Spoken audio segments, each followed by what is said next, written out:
Senhor esteja sobre a tua vida, sobre a tua casa, a tua família. Hoje é sábado, dia 24 de outubro de 2020, com certeza o dia que o Senhor já preparou, o dia que o Senhor já derramou sobre a tua vida, sobre a tua casa, a tua família, em nome de Jesus. Estamos estudando a palavra do Senhor sempre, todos os dias, às 10 horas da manhã, e estamos sempre meditando, pensando um pouquinho sobre aquilo que o Senhor deseja de nós, nossa vida, nossa casa, nossa família, e também aquilo que nós devemos andar, como devemos andar, de acordo com a plataforma de vida que o Senhor oferece através de Jesus Cristo. E hoje estamos falando, durante todo o tempo, estamos já há alguns dias falando sobre Mateus, as bem-aventuranças. Já lemos Mateus capítulo 1, Mateus capítulo 2, Mateus capítulo 3, 4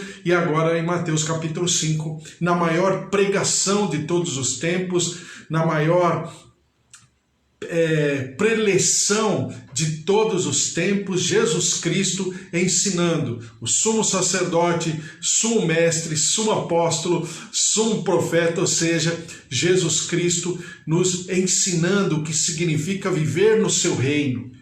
E eu falei para você, Ele é o rei. Mateus apresenta Jesus como rei, Lucas apresenta como homem, Marcos apresenta Jesus como servo, João apresenta Jesus como sendo Deus e Mateus apresenta Jesus como rei. E se Mateus apresenta Jesus como rei é porque tem o reino. E se tem o reino, esse reino tem súditos. E se esse reino tem súditos, existe uma constituição. E qual é a constituição? Mateus capítulo 5, Mateus capítulo 6 e Mateus capítulo 7. Ou seja, a constituição do reino dos céus está totalmente lavrada, escriturada, compilada em Mateus 5, 6 e 7, que fala sobre o sermão da montanha, o sermão das beatitudes, o sermão das bem-aventuranças. Bem-aventurado significa ser feliz. Makarios, no grego, feliz. Mas o feliz não é qualquer felicidade, não, é uma felicidade retumbante. Uma felicidade que faz celebrar, faz dançar, faz festejar. É essa bem-aventurança que o Senhor Jesus diz.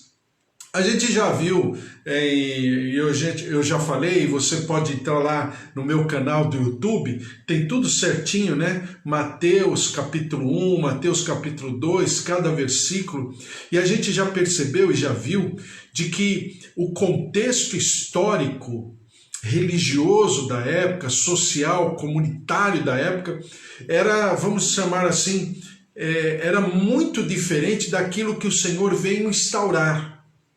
Por que diferente? Porque Jesus não estava sabendo o que estava acontecendo? Claro que sabia. Jesus aqui já está com 30 anos e ele já havia passado por muitas perseguições.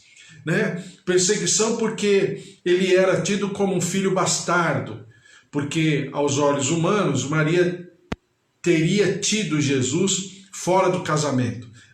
Aos olhos humanos, aos olhos da cultura, da religião, Jesus já era uma pessoa rejeitada a partir dos seus pais, porque seus pais haviam sido rejeitados. E a história, e o momento era crítico. O povo estava mais uma vez passando por uma invasão. Já havia vivido a invasão dos babilônios, a invasão do Império Medo-Persa, já havia passado pela invasão do Império Greco-Macedônio e agora estava na invasão romana. E Roma, o Império Romano reúne todas as atrocidades que os seus antecessores fizeram em relação ao povo de Israel. Então era um povo violentado em todos os sentidos, era um povo que tem as suas famílias mutiladas. Muitas famílias não tinham vamos chamar os seus componentes vivos, principalmente os homens. As mulheres então eram violentadas, não tinham liberdade para nada. Os soldados romanos eram soldados déspotas, cruéis, que violentavam os meninos e as meninas, violentavam as mulheres. Então é para esse tipo de gente que Jesus começa o seu reino, falando do seu reino e da constituição do seu reino. Mas é um paradoxo, porque a palavra do Senhor mostra que, por exemplo, ele começa: bem-aventurados os pobres de espírito, ou os humildes de espírito, porque deles é o reino dos céus. Como que alguém pobre de espírito pode ser feliz? Né? Depois, bem-aventurados que choram, porque serão consolados. Como? Feliz alguém que chora. Mas a questão não é o choro, mas a questão é o consolo.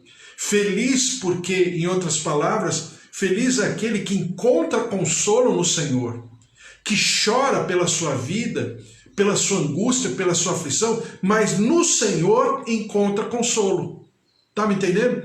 Bem-aventurados os mansos, porque herdarão a terra. Por que manso? Diante de tanta injustiça social, diante de tanta injustiça política, por que eles herdarão a terra? Porque dependerão completamente de Deus. Eles se enxergam aquilo que está ao seu redor e oram exatamente a oração de Isaías, capítulo 6. Vou perecer, sou um homem de impuros lábios e habito no meio de um povo de lábios impuros. Ou seja, eu estou vendo a minha miséria, a minha transgressão, a minha indignidade diante de Deus e se derrama. Depois, bem-aventurados os que têm fome e sede de justiça, porque serão fartos.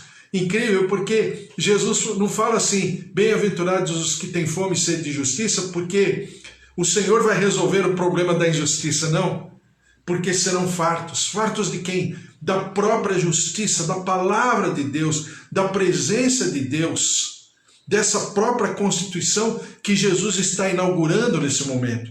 Depois assim, bem-aventurados os misericordiosos, porque alcançarão misericórdia. E já não bastasse tudo isso, ainda teria que ser misericordioso para com o outro, para com seus pares, pessoas que estão destruindo, que estão violentando, que estão roubando, que estão matando. E Jesus fala para eu ser misericordioso, porque eu só encontrarei misericórdia de Deus se eu for misericordioso com aqueles que estão ao meu redor. Então é um paradoxo, é um conflito.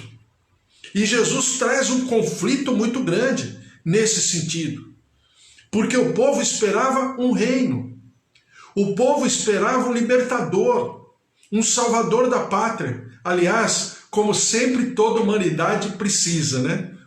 Nós carecemos de um Messias, de um libertador da pátria.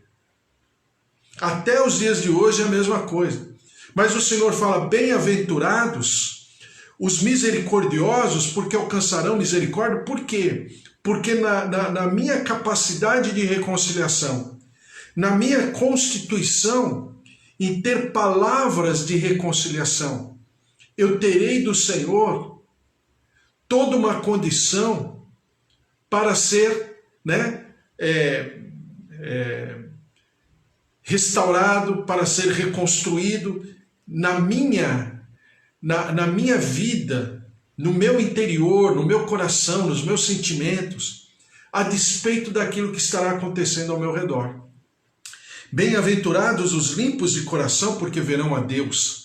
Que é ser limpo de coração? É ser uma pessoa de verdade, uma pessoa que se apresenta nas suas angústias, na sua aflição, até mesmo na sua pequenez, na sua fragilidade pessoal, nas suas contingências, e se derrama diante do Senhor. Esse é puro de coração. E a Bíblia fala: porque verão a Deus. Porque eu preciso aprender a andar em verdade, não numa santidade oca, mas numa verdade real. Senhor, olha, veja como eu estou, olha a minha vida, olha a minha angústia, a minha aflição, a minha tristeza. Depois, bem-aventurados os pacificadores, porque serão chamados filhos de Deus. Exatamente isso. Aquilo que Deus está fazendo comigo, eu ser exatamente Ele na natureza dele sobre aqueles que estão ao meu redor. Depois diz, bem-aventurados os perseguidos por causa da justiça. E aqui é a oitava bem-aventurança, né? Fazendo alusão aos 10 mandamentos de Moisés. Então aqui está a oitava bem-aventurança, agora Jesus no monte, trazendo a sua constituição, que não, na verdade, não deprecia a constituição de Moisés, mas vai um grau acima, uma dimensão acima. E diz aqui, bem-aventurados os perseguidos por causa da justiça. Então nós seremos bem-aventurados e perseguidos por quê? Felizes por quê? Porque todas essas 7 características, todos esses 7 estatutos das bem-aventuranças serão tão naturalmente enxertados por mim, pelo Rei dos Reis, pelo Senhor dos Senhores na minha vida, de que eu serei perseguido exatamente porque essa justiça será uma verdade na minha maneira de ser, na minha maneira de me comportar, de andar. Então eu serei perseguido por causa de mim? Não, por causa do Jesus a quem eu reflito, por causa do Jesus a quem eu manifesto. E aí eu serei perseguido, naturalmente falando, desde a escola, dos estudos, da minha maneira de ser, da minha maneira de me comportar, diante da cultura, da geração. Então eu serei perseguido, eu serei zombado,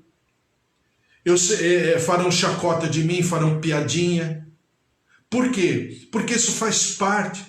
E eu preciso entender que, de acordo com a constituição desse reino, para eu ser súdito nesse reino, para eu ser carimbado lá no meu passaporte celestial, eu preciso enxertar, eu preciso incorporar, eu preciso fazer realidade, essa realidade espiritual de Jesus, na minha realidade, na minha plataforma de vida. E depois diz assim, bem-aventurados sois, agora 9º mandamento, né? Bem-aventurados sois quando por minha causa vos injuriarem e vos perseguirem e mentindo disserem todo mal contra vós. Então, presta atenção, Jesus não foi crucificado porque ele refletiu o reino dos céus, mas encontraram dentro da lei humana, de maneira interpretativa, de maneira mentirosa, buscaram um crime em Jesus, e daí ser a condição para que Jesus fosse sentenciado à morte. Então Pedro, Paulo, todos os apóstolos, todos os pais da igreja, todos que sofreram durante séculos e séculos em nome do Evangelho, que foram lançados ao fogo no tempo de Roma, que foram lançados nas arenas para que os leões jantassem esses cristãos, com certeza eles não foram incriminados porque eles refletiam o reino dos céus, porque eles serviam a Jesus, mas inventavam, mentiam. Isso é de hoje, isso é de ontem e sempre foi durante toda a história da humanidade. Mas essas pessoas falavam pela natureza das bem-aventuranças que estavam totalmente enxertadas na vida dessas pessoas. Essas pessoas falavam ainda que não abriam a boca, porque eram mansas, eram misericordiosas, porque eram puras de coração, porque eram pessoas que buscavam a justiça, que tinham sede e fome de justiça, sede e fome da palavra, da marca, do poder de Deus em suas vidas. Então essas pessoas falavam. Conta a história que as famílias eram lançadas nas arenas, lá no Coliseu, lá em Roma, eram lançadas famílias inteiras, pai, mãe, filhos, e eles colocavam as pessoas para serem jantadas pelos leões, assim, mandava o filho, mandava a filha, e colocava os pais e os outros irmãos para assistirem, para ver se, no sofrimento, eles negassem a Jesus. E eles não negavam a Jesus. Paulo fala mais tarde a respeito dos romanos, né? Da igreja de Roma, lá em Roma, da igreja cristã em Roma. Paulo fala o seguinte, que a fé daqueles moradores de Roma era conhecida de todos os povos no mundo. Por quê? Porque o simples fato de cumprimentar a pessoa de manhã, né, ao passar por um romano, e o romano cumprimentava a pessoa dizendo assim, Ave César, né, no tempo de Hitler, Heil Hitler, Ave César. E aí o cristão, de fato, genuíno, respondia o seguinte, César é o meu Senhor? Não, Jesus é o meu Senhor. Só o fato de cumprimentar já levava essa pessoa à prisão, já levava essa prisão a ser colocada como criminosa. Por quê? Porque não exaltava o ungido da corte do Império Romano, que era César, e exaltava um outro, entre aspas, rei, que era Jesus. Então, por esse fato, já era um crime. Conta a história de uma menina que teve a sua família toda jantada pelos leões, toda. Irmãos, pai, mãe, tios, avós, toda a família. E essa menina, com pouco mais de 12 anos, conta os livros daquela época, daquele tempo, e essa menina, ela viu todos morrerem. E aí os soldados romanos cumpriam com o protocolo perguntando, e agora? Você vai negar a Jesus e vai exaltar o César, o teu verdadeiro Senhor e ungido de Deus? E ela falou não. Ela só respondeu não. Foi uma palavra. Uma palavra monossílaba. Não. E aí os soldados levaram a menina para o centro da arena. O Coliseu estava com mais de 50 mil eu ia falar telespectadores, né? Espectadores, telespectadores não existia, mas espectadores ali assistindo a crueldade humana da coroa romana, e aquela menina foi amarrada num poste de madeira, e aí soltaram os leões. E os leões foram se aproximando daquela menina, e aquela menina começou a cantar um hino. E começou a cantarolar, forte, audível, para que todo o Coliseu, todas aquelas arquibancadas, fossem tomadas pelo som do cântico daquela menina.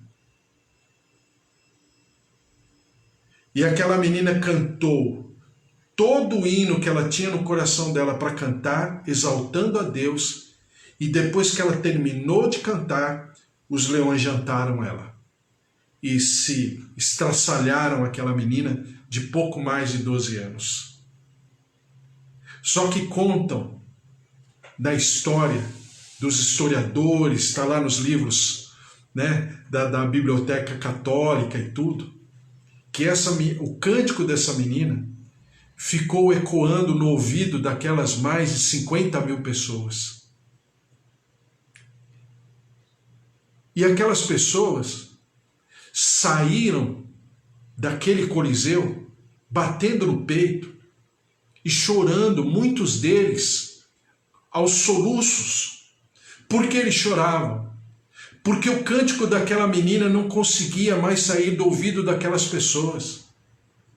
E aquelas pessoas ficaram tomadas de um temor, de uma aflição, de uma angústia que eles não conseguiam explicar. E muitos deles, centenas deles, indo para suas casas, para os seus lugares de origem, começavam a se ajoelhar e a pedir perdão a Deus e aceitar Jesus Cristo como Senhor e Salvador de suas vidas, por causa do cântico daquela menina. Por quê? Porque aquela menina, ela estava vivendo aquilo que diz o versículo 11. Bem-aventurados sois quando, por minha causa, vos injuriarem e vos perseguirem, e mentindo, disserem todo mal contra vós. Então tem dois tipos de perseguição aqui. A oitava perseguição é quando eu sou perseguido porque as pessoas percebem em mim as 7 beatitudes, as 7 bem-aventuranças que agora fazem parte do meu caráter, da minha natureza. Eu não sou um religioso, mas é naturalmente a minha natureza. E a segunda perseguição é quando, a despeito de tudo isso, as pessoas ainda irem para um nível acima de crueldade, que era o que aconteceu, por exemplo, com essa menina que eu estou contando o testemunho dela. Que, por minha causa, vos injuriarem e vos perseguirem. Ou seja, pessoas de maneira premeditada fazem de tudo para destruírem, como foi com Judas e os oficiais do templo, e os sacerdotes, e os escribas, e todo o sinédrio fizeram em relação a Jesus no tempo de Jesus, que levaram Jesus à crucificação. Então, é muito mais do que pura e simplesmente o conhecimento de uma palavra, de um versículo da Bíblia. É interiorizar, é de maneira interna, ser enxertado, como diz lá em João 15, ser enxertado a videira verdadeira que é Jesus Cristo. E um enxerto bem-sucedido é aquele enxerto quando, aquilo que é a origem daquele fruto ser visto nos galhos colocados de outras árvores. Mas aí o enxerto é tão maravilhoso que aquele galho, aquele arbusto começa a dar fruto exatamente daquela árvore que ele foi colocado, ainda que aquele arbusto não seja originariamente da mesma espécie daquela árvore. E ser enxertado a videira verdadeira é exatamente ter essa expressão máxima, essa manifestação máxima da videira verdadeira que se chama Jesus Cristo. E por último, o 10º mandamento diz assim: regozijai-vos e exultai, porque é grande o vosso galardão nos céus, pois assim perseguiram aos profetas que viveram antes de vós. E eu quero aqui ler Atos capítulo 5, que diz assim, Atos capítulo 5, versículo 40. Chamando os apóstolos, açoitaram-los. Quem açoitou? Os religiosos da época. Os religiosos da época açoitaram os discípulos de Jesus. Jesus já havia morrido, Jesus já havia subido ao céu, eles já haviam recebido o batismo do Espírito Santo, Atos capítulo 1, Atos capítulo 2, e agora não são mais discípulos, mas são apóstolos, do Senhor, ou seja, enviados pelo Senhor para uma tarefa, para uma missão. É isso que significa a palavra apóstolo, missionário, alguém que foi enviado para uma missão específica. E diz aqui, chamando os apóstolos, açoitaram-nos e ordenaram-lhes que não falassem em nome de Jesus, e os soltaram. E eles se retiraram do sinédrio, regozijando-se por terem sido considerados dignos de sofrer afrontas por esse nome. E todos os dias, no templo, de casa em casa, não cessavam de ensinar e de pregar Jesus, o Cristo, ou seja, Jesus, o ungido. Então eles diziam, em outras palavras, César não é ungido. O ungido, o separado, o enviado, aquele que carrega em si toda a constituição, toda a patente necessária, todas as investiduras necessárias, tem nome, Jesus, o Cristo, Jesus, o anjo ungido, o enviado do Deus vivo. E aquela menina, diziam os historiadores que pegaram os testemunhos das pessoas que estavam naquele dia no sacrifício, na entrega daquela menina ao Senhor. que aquela menina tinha uma aparência, uma luminosidade, um semblante alegre, soberano e feliz, que era tão constrangedor, tão desesperador, que aquelas pessoas nunca mais esqueceram, nem daquela música, nem da feição, nem do semblante e nem da alegria daquela menina, que estava por ser comida, jantada pelos leões na arena do Coliseu.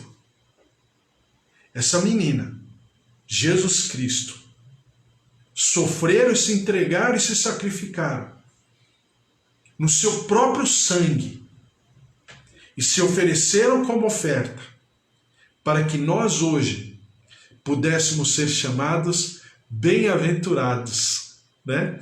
Porque dos tais será o reino dos céus.